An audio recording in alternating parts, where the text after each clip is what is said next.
9 vibes. మామిడికాయలను కృత్రిమంగా mug పెడుతున్న ముఠాను Hyderabad task force పోలీసులు అరెస్టు చేశారు. నిందితుల నుంచి 12 లక్షల విలువ గల మామిడికాయలు రసాయనాలను స్వాధీనం చేసుకున్నారు. ఇలా రసాయనాలతో మగ్గుపెట్టిన పండ్లను తింటే క్యాన్సర్ బారిన పడే అవకాశం ఉందని పోలీసులు హెచ్చరించారు.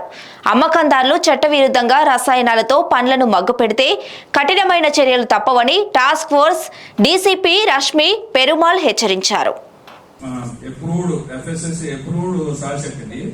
ఈ సాసెట్ గురించి డీటెయిల్ గా చెప్తారు. అందులో ఏం కెమికల్ ఉంటుంది, ఎలా దీన్ని తడిపి జస్ట్ ఇలాంటి సబ్బు పెట్టి ఒకటి ఎంత 5 రూపీస్ ఉంటుంది, ఇలాంటి సబ్బు పెట్టి కింద పెట్టడమే 15 కిలోలకి 15 కిలోలు 3 days లో అయిపోతుంది. మీరు 1 day లో అయిపోవాలని మాత్రం ఆలోచించవద్దు దయచేసి.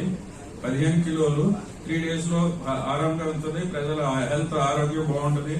దీనివల్ల మీకు ఇమీడియట్ గా మాకు ఎఫెక్ట్ రాబోయే కాలంలో మీరు తింటారు, మేము తింటాం, పిల్లలు తింటారు, క్యాన్సర్ వచ్చే అవకాశం చాలా కనపడుతున్నది. స్లో పాయిజన్ ఇది. అంటే ఇది కాదు, కార్బైడ్ పెడితే దయచేసి మీరందరూ కూడా మాకు పబ్లిక్ తో సమానం. పబ్లిక్ ఆరోగ్యం కోసం చేస్తే పళ్ళు కూడా ఎక్కువ విరివిగా అమ్ముడవుతాయి, అందరూ కొనుక్కుంటారు, ప్రజల్లో ఉన్న నెగిటివిటీ పోతుంది, ఈ పోలీస్ వారి రైట్స్ తగ్గుతాయి, మా రైట్స్ తగ్గుతాయి.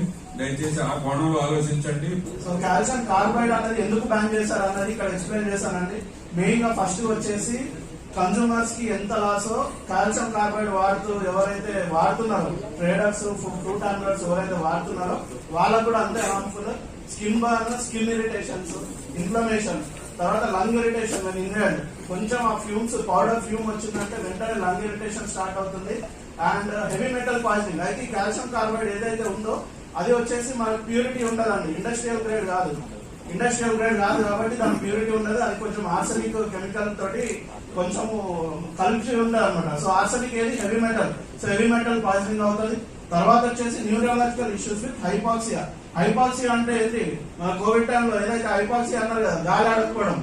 సో ఇప్పుడు కార్బైడ్ ఉన్న ఫ్రూట్ ఒకవేళ ఆ పౌడర్ దాని మీద పొరపాటు పడి మనం కడుక్కోకుండా తిన్నాం అయితే ఎక్కువ మాత్రలో తిన్నాం అనుకోండి, ఇట్లా 4-5 పండ్లు తీస్తే ఇమీడియట్ గా హైపాక్సియా వచ్చే ఛాన్సెస్ కూడా ఉంది.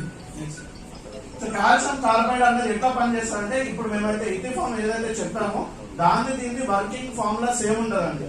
So it mimics ethylene which is naturally produced within fruits for ripening, thereby speeding up the ripening process. Stay tuned to 9 Vibes.